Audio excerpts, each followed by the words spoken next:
Brisbane summer was a stinker that December, the kind where the air sticks to your skin and the cicadas scream all bloody day. Mark Thompson pulled his ute into the driveway of their low-set brick home in the outer suburbs, sweat patches blooming under his high-vis shirt.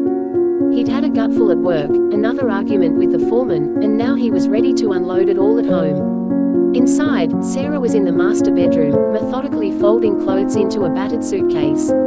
The two kids, Mia and Jake, were already dropped off at her sister's place in Redcliffe for the weekend. She'd told them it was a sleepover, not wanting to drag them into the mess yet. Mark stormed through the laundry door, kicking off his steel caps with a thud. "Where the hell do you think you're going?" he bellowed, voice echoing down the hallway. Sarah didn't flinch. She'd been waiting for this. 10 years of marriage, 12 if you counted the de facto years before the registry office wedding, and it had all been building to this blow-up. The late nights at the pub, the snide comments about her not working, the way he'd started controlling the bank accounts. She'd had enough. "I'm leaving, Mark," she said calmly, zipping up a smaller bag with the kids' favorite toys. He laughed, a harsh bark.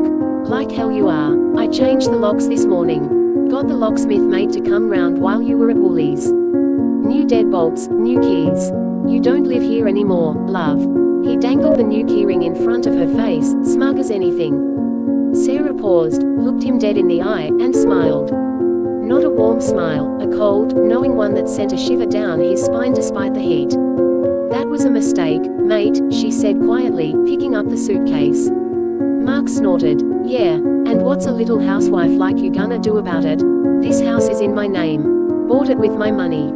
Everything here's mine. Rack off and good riddance." She'd heard that line 100 times. What he conveniently forgot was that the deposit, the full 20% that got them over the line, came from the inheritance her nan left her when she passed 5 years ago. 50 grand straight into the mortgage. And every year since, while he worked as a chippy, she'd been the one raising the kids, keeping the house running, doing the books for his side cash jobs. Contributions, her solicitor had called them. Sarah slung the bag over her shoulder and walked past him without another word. He followed her to the door, still crowing. "Don't come crawling back when you realize you can't make it on your own." She paused on the front step, turned one last time. "I won't need to." Then she walked down the path, got into her little Corolla, and drove away. Mark stood there watching, feeling like he'd just won the lottery. He cracked a VB from the fridge, rang his mate Dave. "Finally got the missus gone, bro. House is all mine now." But as Sarah turned the corner, her smile in the rear-view mirror wasn't forced anymore. She'd already spoken to a family lawyer last week. Mark had just handed her the perfect evidence of his spite, excluding her from the matrimonial home. In Australian family law, that was a very bad move. The next few days were pure bliss for Mark, or so he thought. He woke up late, no kids yelling for breakfast, no Sarah nagging him about the bins. He cranked the footy on the telly, invited the boys over for a barbecue, and bragged non-stop about how he'd taken back what's mine. At the pub on Saturday arvo, he held court at the outdoor tables, schooner in hand. "Mate, you should have seen her face when I told her I'd changed the locks.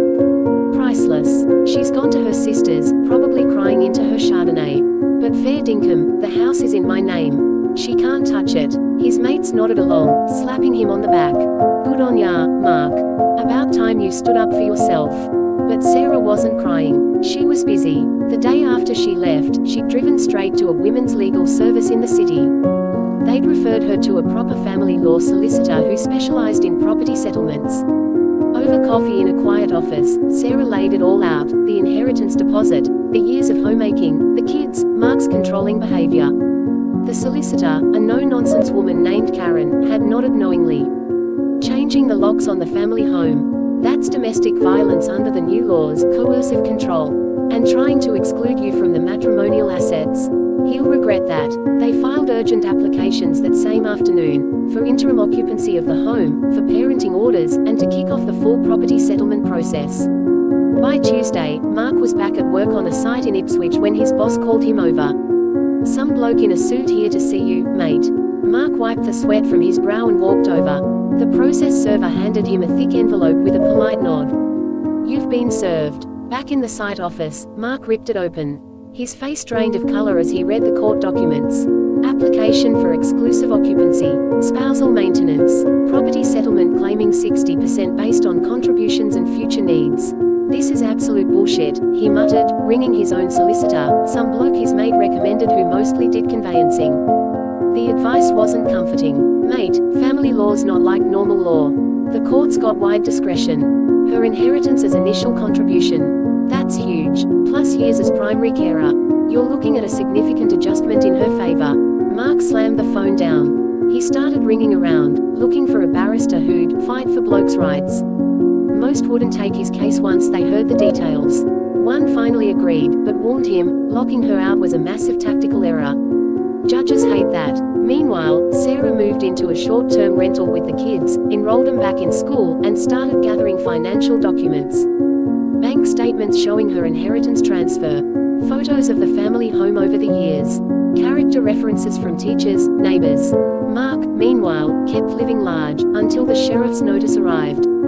He had 72 hours to either let Sarah back in or face enforcement. 3 days after changing those locks, exactly 72 hours, Mark's world imploded. He'd ignored the interim orders at first, figuring he could tough it out. But on the Thursday morning, 2 police officers knocked on his door. "Mr. Thompson, we've got a court order here requiring you to vacate the premises immediately and allow Mrs. Thompson access." Mark tried to argue. "It's my bloody house." The older cop just shrugged. "Not according to the family court, sir. You can either leave voluntarily, or we'll assist you." Humiliated, Mark packed an overnight bag while the officers waited. Sarah arrived 20 minutes later with the kids and her sister, watching as he slunk out to his ute. That was just the beginning. The full hearing came a few months later, but the writing was on the wall from the mediation sessions. The valuer's report showed the house worth $850,000. Sarah's $50,000 inheritance, adjusted for inflation and contributions, represented a significant initial injection. Then there were her non-financial contributions, raising 2 children full-time, supporting Mark's business by doing his admin unpaid, the opportunity cost of not working. Mark's barrister tried the usual lines, "My client was the primary breadwinner." The judge, a seasoned woman who'd heard it all before, wasn't impressed. "Contributions come in many forms," she said dryly. "Financial, non-financial, as homemaker and parent. The law is clear." In the end, the settlement was brutal for Mark. The house had to be sold, neither could afford to buy the other out. After costs, Sarah received 62% of the net proceeds, enough for a decent 3-bedroom place closer to the kids' school. Mark got 38%, barely enough for a deposit on a unit, after his credit card debts were paid from his share. His superannuation was split too. Sarah got a chunk to compensate for her lost earning capacity while raising kids. Mark moved into a dodgy 1-bedroom flat in Logan, the kind with peeling paint and neighbors who partied till dawn. His mates drifted away. Nobody wants to hear endless whinging about how the system's stacked against blokes. He tried the men's rights groups online, posting his story anonymously. "Changed the locks to protect my property and got screwed by the feminist courts." The responses were mixed, some sympathy, but plenty pointing out he'd handed Sarah the moral high ground on a platter. At work, he became known as the bitter divorced guy. Promotions passed him by. The kids spent most time with Sarah, and when they visited his flat, they couldn't wait to leave. Mark lost everything he'd bragged about: the house, his financial security, his status among mates, even his relationship with the kids. All because of one arrogant decision. Sarah settled into her new home, a modern townhouse in a good suburb, with a little backyard for the kids and off-street parking. She went back to study, doing a Cert 3 in business administration online, with plans to return to work once Jake started high school. The kids thrived. Mia made the netball representative team. Jake joined the local footy club. Sarah coached on weekends, built a new community. She even started dating again, cautiously, a divorced dad from the school who treated her with respect. Mark, meanwhile, spiraled. The flat in Logan became a prison of his own making. Empty beer cans piled up. He bounced between jobs, always blaming the system when things went wrong. He'd drive past the old house sometimes when it was up for sale, watching strangers walk through what used to be his kingdom. The for sale sign felt like a personal insult. At the pub, he'd corner anyone who'd listen. Family court's a bloody joke. Bloke works his ass off for years, and some Sheila walks away with everything just 'cause she pushed out a couple kids. But fewer people listened as time went on. Even his oldest mates got sick of it. "You stuffed up, Mark," one finally told him straight. "Changing the locks, trying to kick her out with the kids. What did you think was gonna happen?" Deep down, in the rare moments of clarity between beers, Mark knew they were right. That moment of triumph when he'd dangled those new keys, it had been the beginning of the end. Sarah never gloated. When they crossed paths at school events, she'd nod politely. The kids reported back that Dad was always angry, always complaining. One day, driving past a new development where families were moving into bright homes, Sarah smiled to herself. The settlement had been fair, not punitive, just fair. Australian family law recognizing that marriage is an economic partnership, that raising children and running a home has real value. No dramas, she murmured, turning up the radio for the kids in the back seat. Life wasn't perfect. Money was tighter, dating as a single mum was complicated, but it was hers. Stable, peaceful, and every time she locked her own front door at night, with keys that were undeniably hers, she remembered Mark's smug words. That was a mistake. Turned out, she was right.